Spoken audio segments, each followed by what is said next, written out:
I'm going to steal from one of your listeners, had a great question.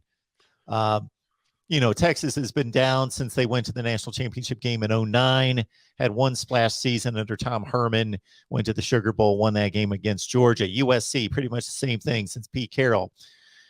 Clay Helton, a couple decent years, of course, won a Rose Bowl about 5 years ago. Texas A&M, you talk about a paper giant. They haven't won a conference in over 20 years.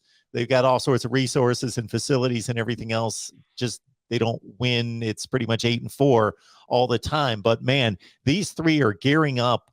They've got big-name coaches, and they're bringing in the big recruits. So somebody posed this to you. Texas A&M, USC, who has the best season coming up in 22? See, that's the tough part, what you just said right there. The best season, right? Not who's the best team or not who would win in a game, but who has the best season, because it's very different. Texas A&M has an elephant in the room, literally, that they have to go through every year to even make it to Atlanta, which in Alabama and Nick Saban. So I think Texas A&M is making what the young kids call money moves right now.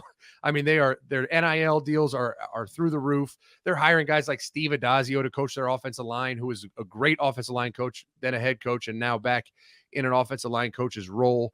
They're doing ridiculous things with their defensive staff, with DJ Durkin, all the things they've done. I think they're making the moves to really be a contender in the West, but I don't think they're there yet. And I really look at, all right, when you talk about the three teams, Texas obviously has a much easier road to have a successful season, and USC does too, right? You got to get through Utah. Oregon, we'll see what Dan Lanning does there.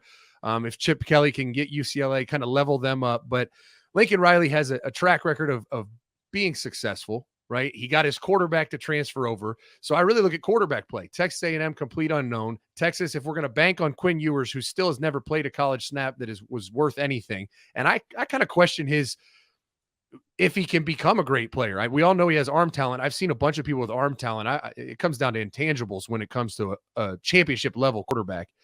But I said on my show when I broke down the top quarterback coaches in the country, I think Steve Sarkisian's resume speaks for itself when it comes to quarterback development. So I guess that's a lot of explanation without any answer.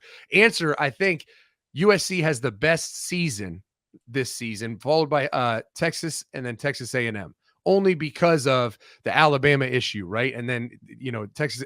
Now, Texas is one problem. They play Alabama too. So I think USC has the best path to a successful year because the Pac-12 has been so down, because Lincoln Riley's bringing this invigorated system, and there's a lot of excitement, and Caleb Williams, right? We know he can be a really good player. He's played. He's done some outstanding things. So I think that's the way I would order him in that, to answer that specific question. But to be fair, I think Texas A&M beats both teams if they played. So that's my 2 cents, I guess. Man, I would like to be able to argue with you, but I can't, because I really think the same thing. Texas A&M is loaded.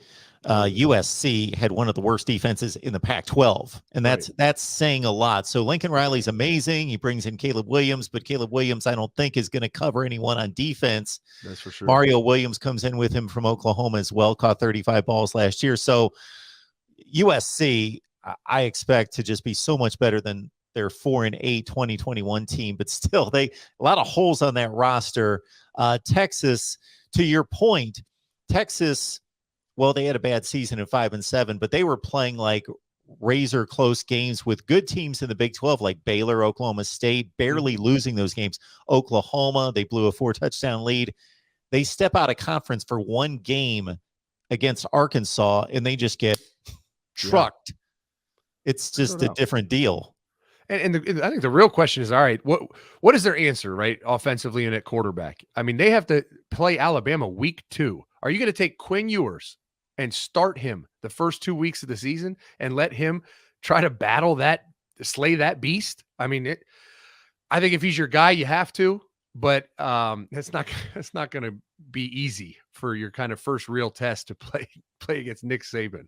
Yeah, it's not going to be pretty. You would not think it's going to be. Hudson Card was the guy that emerged as their starting quarterback out of camp last year.